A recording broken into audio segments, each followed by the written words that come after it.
Nous sommes 7 membres du groupe Excellence Ski Alpinisme National à nous envoler pour le Kirghizistan, aux confins de l'Asie centrale.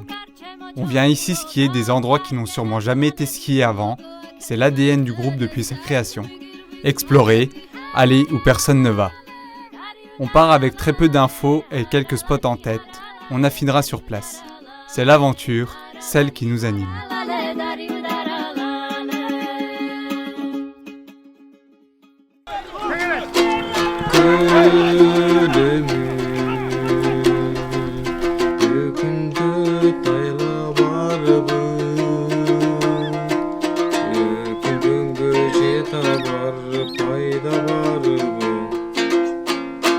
En ce moment, il tombe des pétés de neige dans les Alpes.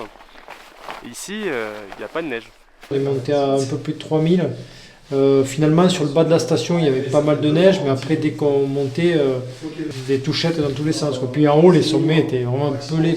La zone où il y a vraiment de la neige, c'est la zone Kizilsu, Jetiogous, Karakol, tout ça. Là où vous allez voir où il y a des forêts aussi, tu vois.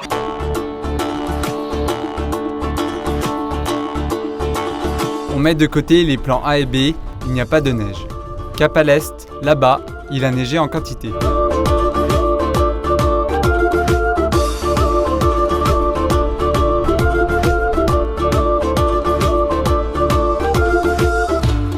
lui, on a trouvé la neige. Enfin, ça va être bien. En fait, là, dès que je le chargeais sur les grandes courses, c'était la ceinture passait son temps à glisser. C'est bon, c'est bien lourd, mais bon, bien équilibré sur les hanches, ça va. Hein. Donc j'ai essayé d'optimiser avec un sac ultralight. Donc sac ultralight dit petite taille. Donc je suis parti sur un 30 litres. Le problème c'est que ça rentre pas quoi.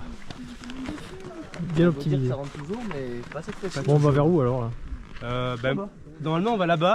Avec Marc, il y a des sources chaudes là-bas. Du coup, on aimerait bien aller là-bas. Quand tu pars en autonomie pendant 11 jours, t'as toute ta maison sur ton dos, donc tu dois être le plus minimaliste possible. Le premier jour, on part avec des sacs qui nous scient les épaules, qui font mal au dos.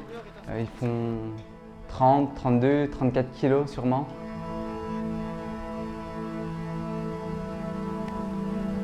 Après 2 jours le nez sur les cartes, on a réussi à tracer une belle boucle de dernière minute. Les possibilités sont ici immenses, on aura de quoi faire pendant 10 jours. L'idée est donc de faire une belle boucle au fin fond de ces vallées perdues du Kirghizistan, sûrement une des premières hautes routes du coin. L'idée nous emballe. On va se marrer à passer ça. Ouais. Là, ça pourrait être bien casse-couille. Hein. C'est raide.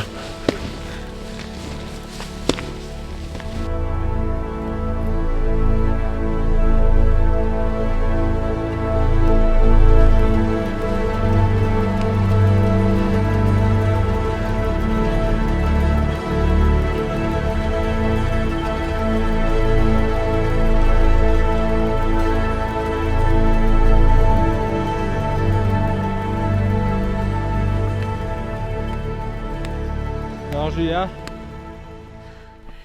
Cool. On est parti au Kirghizistan avec pour objectif de skier un bout de massif des montagnes célestes en ayant en tête de skier donc potentiellement des endroits qui ne l'avaient jamais été et de retourner un petit peu à cet état sauvage et à cet état d'isolement qu'on ne trouve pas forcément dans nos massifs français et autour de Grenoble.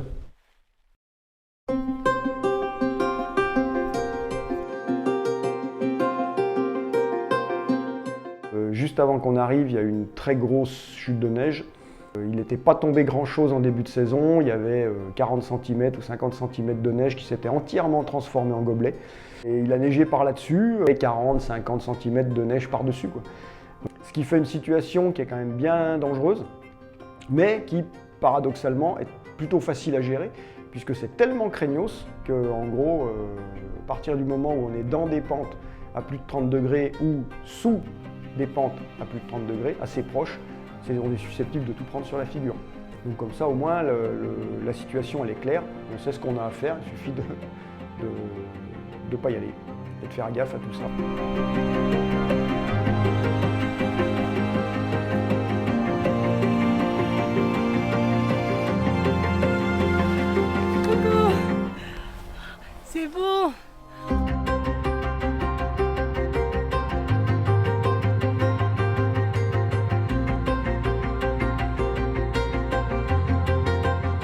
on a une petite crête panoramique avec la vallée de Karakol là-bas, la chaîne frontière avec le Kazakhstan.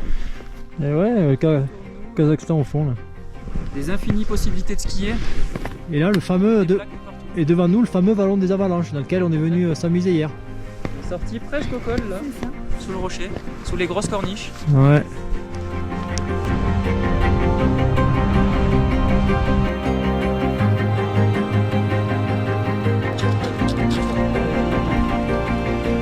Ça va mieux maintenant.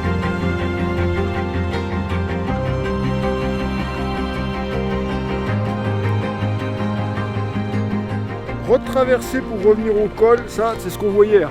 C'est pas gagné, il y a une pente. Hein. À gauche de la coulée.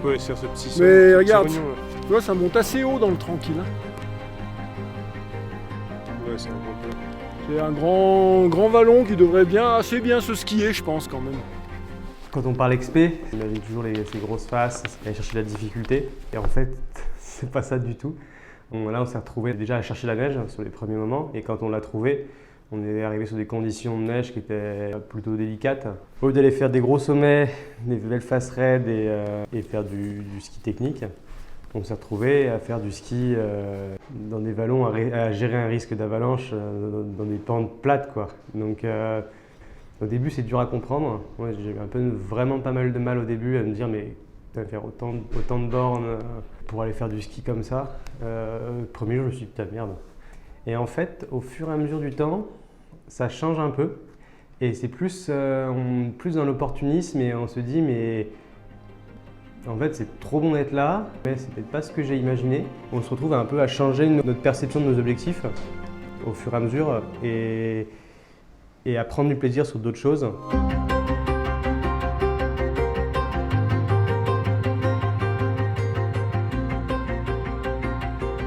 On s'est fait une belle petite arête, un beau petit sommet là, on s'arrête juste 100 mètres sous le sommet parce que c'est vraiment bien chargé là. Ce serait pas raisonnable d'y aller là, vu les accus et le niveau du moment, mais c'est cool d'être monté là. On est à 3750 quasi.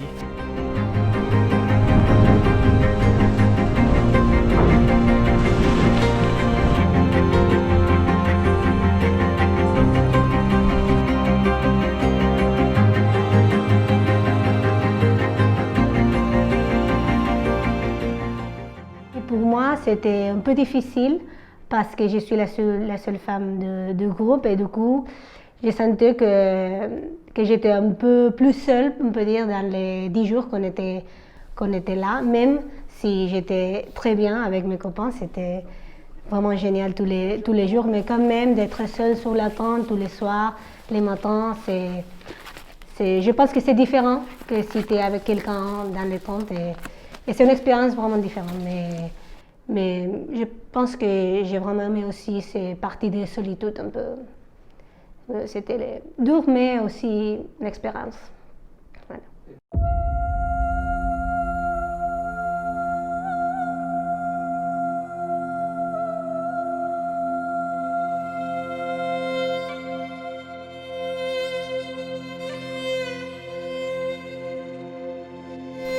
C'est parti pour la 3e journée depuis le camp numéro 1. C'était un petit peu ça l'ambition première, de se retrouver, nous 7 petits Européens, dans cette grande nature et en fait finalement se rendre compte qu'à côté de tout ça, on n'est rien du tout. Et je pense que c'était tous notre volonté, se rendre compte qu'en fait, à l'échelle de cette planète, à l'échelle de ces montagnes, on n'est rien.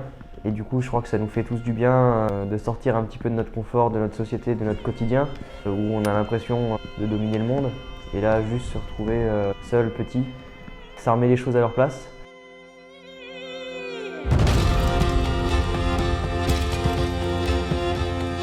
Je pense qu'on s'est fait chier à monter les tentes. Alors qu'il y en avait une là.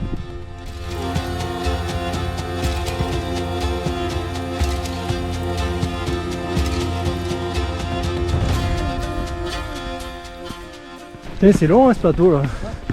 Combien de bornes? Combien? 10? Jusqu'au col, il y a 7 depuis le camp. 7, 7,5.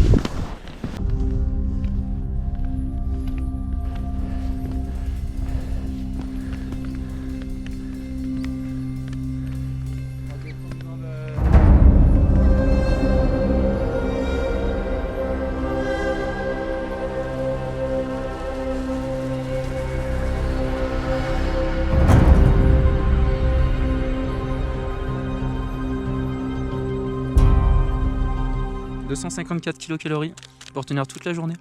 Regardez mes joues, elles se creusent. Je vais finir la peau sur les os ici.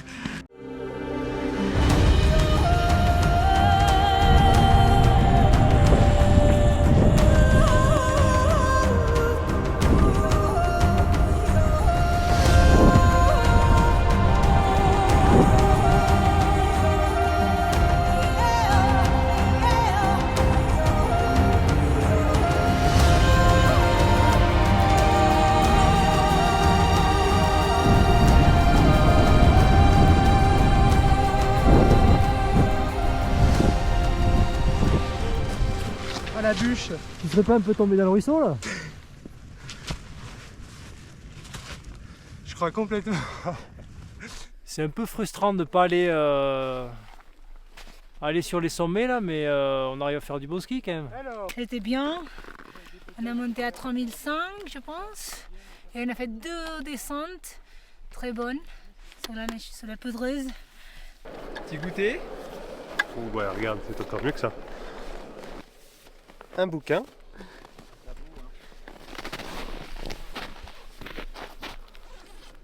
Faut manger avant le ski, pendant le ski, après le ski et après le ski. Un raid gourmand.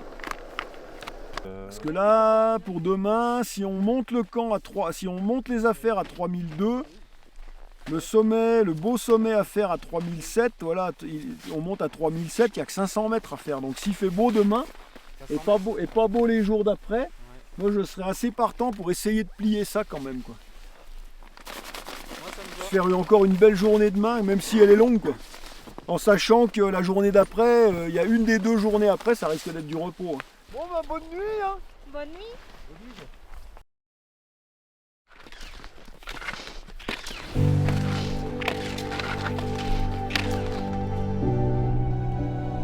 Là, ce matin, on a un Marco de Gala là. Et là, on arrive dans la rampe fatidique. Je vous laisse juger. Oh, il a un sac un peu léger quand même. Qu'est-ce que t'en dis, Marco là? T'es bien? Ah bah là, le sac, t'as l'impression qu'il te tire vers le bas, le sac. Qu'il te tire là-bas, ouais. Et toi, tu luttes pour essayer de mettre un pied devant l'autre.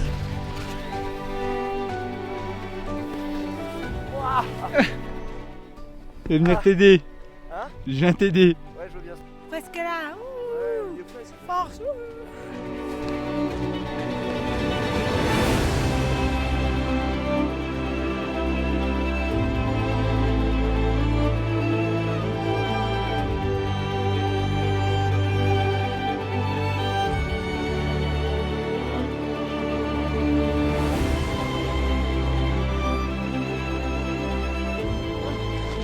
C'est fait.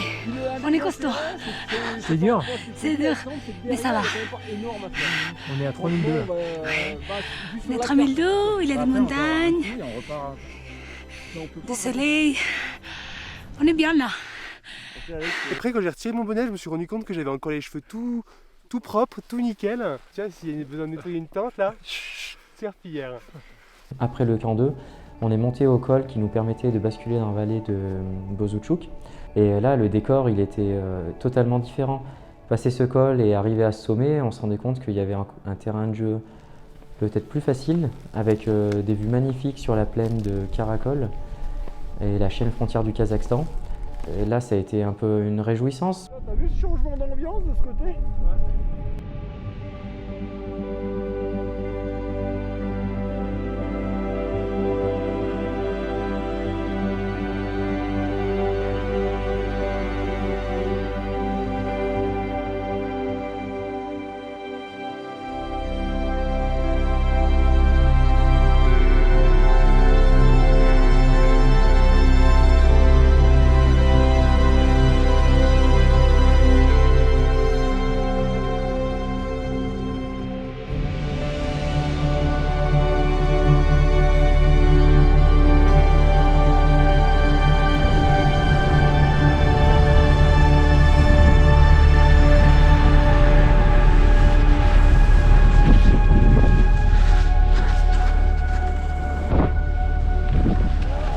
Hola, ¿qué tal?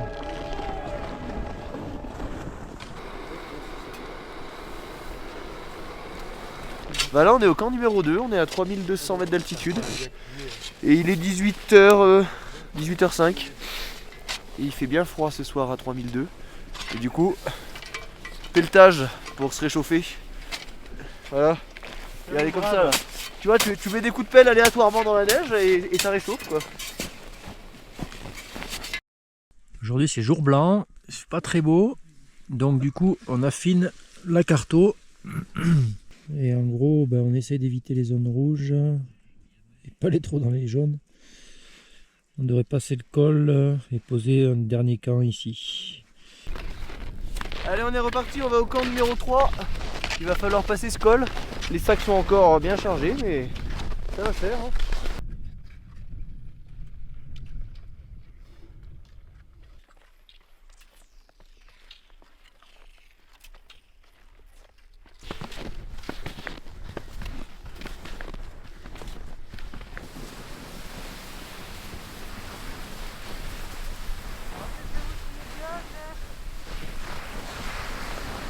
Là c'est l'art de skier avec les gros sacs là.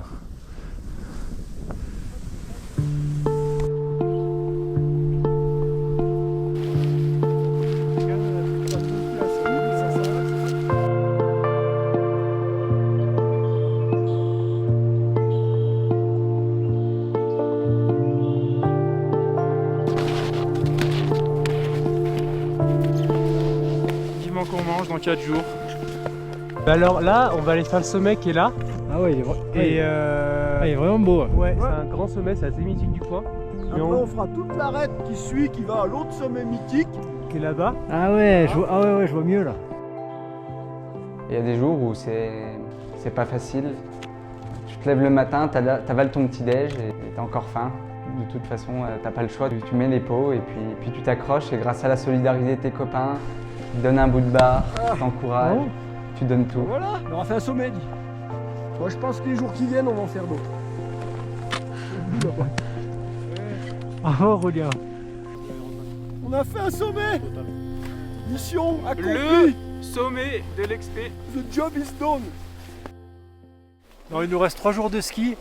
On va aller explorer les vallons derrière là, essayer de faire des bouts d'arête. Il y a des bouts d'arête vraiment sympas. La météo est top jusqu'à jeudi, jusqu'à ce qu'on redescende dans la vallée à la civilisation, donc ça va être chouette.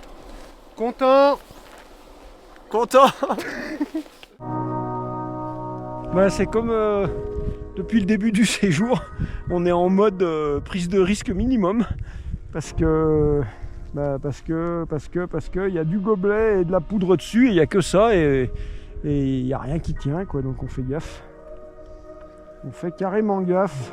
Donc sur ce petit coup de gorge là, on se donne la distance. Voilà, exactement.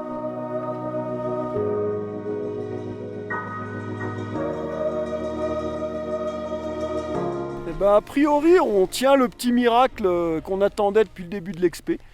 Puisque depuis le début de l'expé, en fait, on apprend la frustration, puisqu'on regarde la quantité hallucinante de couloirs qui pourraient être skiables si c'était stable, et qu'on s'interdit totalement de faire. Et on attendait ce genre de choses là, avec une grosse coulée, un bon gros machin qui est parti, qui a purgé tout le couloir depuis le sommet, et qui fait qu'on va peut-être pouvoir le remonter. On est parti voir ce que ça donne, mais bon, ça a l'air jouable complètement, sans se mettre trop au taquet. Donc on va voir ce que ça donne.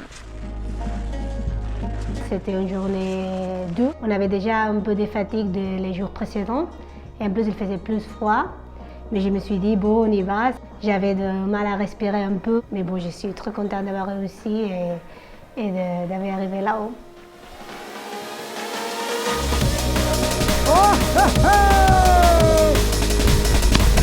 Bien mon gars.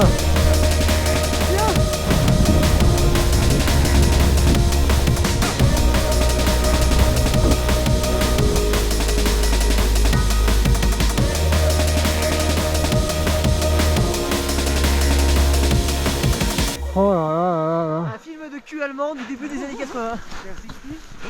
La neige là, c'est vraiment carte postale là.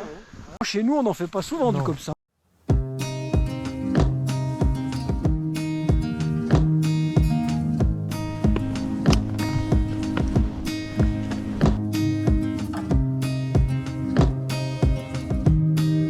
voit le Kazakhstan tout au fond.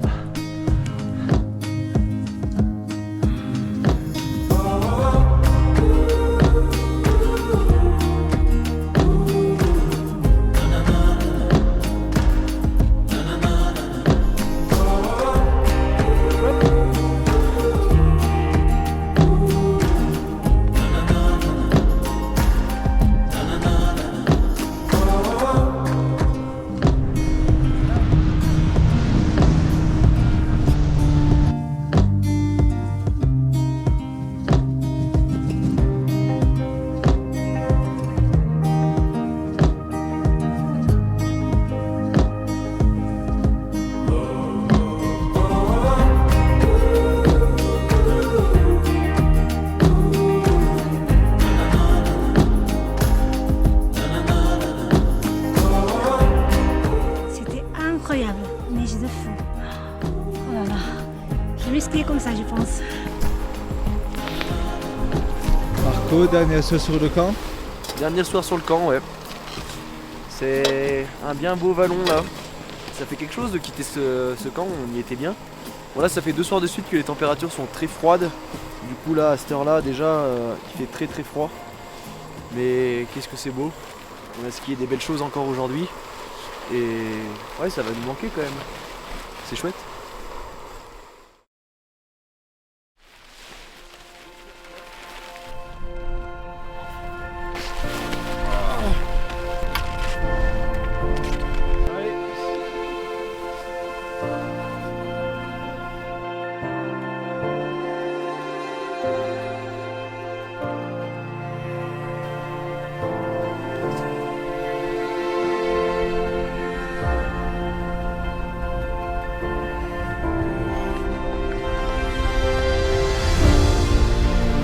Karakol.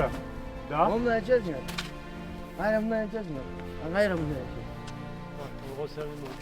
Ok. Il y a une maison, là, ils nous accueillent, ils font le repas et le petit-déj, 10 000 qui sont... Cool. Trop bien. L'Armat. L'Armat. Abdouché. Je crois qu'on a trouvé un toit pour ce soir, là, on va pas remonter la tente. On a repas, petit-déj.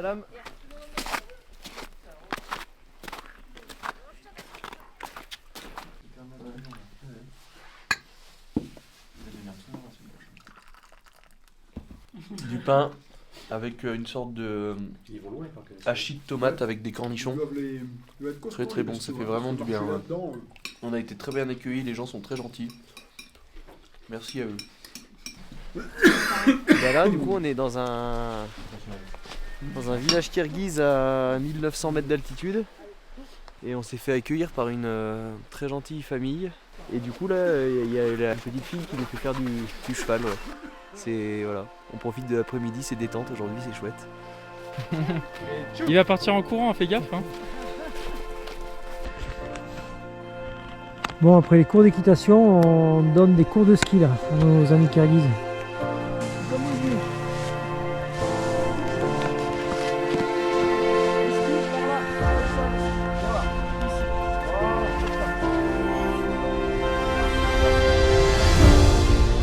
L'aventure se termine ici à Bozotchouk, un petit village niché sur les contreforts des montagnes célestes, après 10 jours passés là-haut. L'accueil que cette famille nous réserve est une leçon de partage, nous avons nous autres tant à apprendre. On n'a finalement pas skié les lignes que nous avions intimement rêvées, mais l'important est ailleurs. Les hautes steppes kirghizes ont tenu toutes leurs promesses, loin de tout, la liberté a suffi à nous combler. Okay. Kirghizistan, j'espère qu'on se reverra.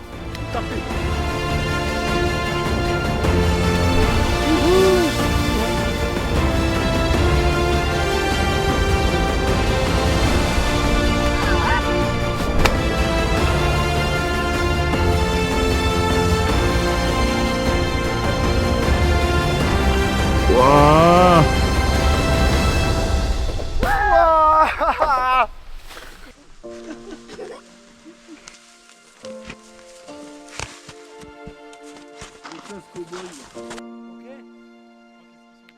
Ça n'a aucun sens, mais c'est drôle. Et là, on est bien. On est bien.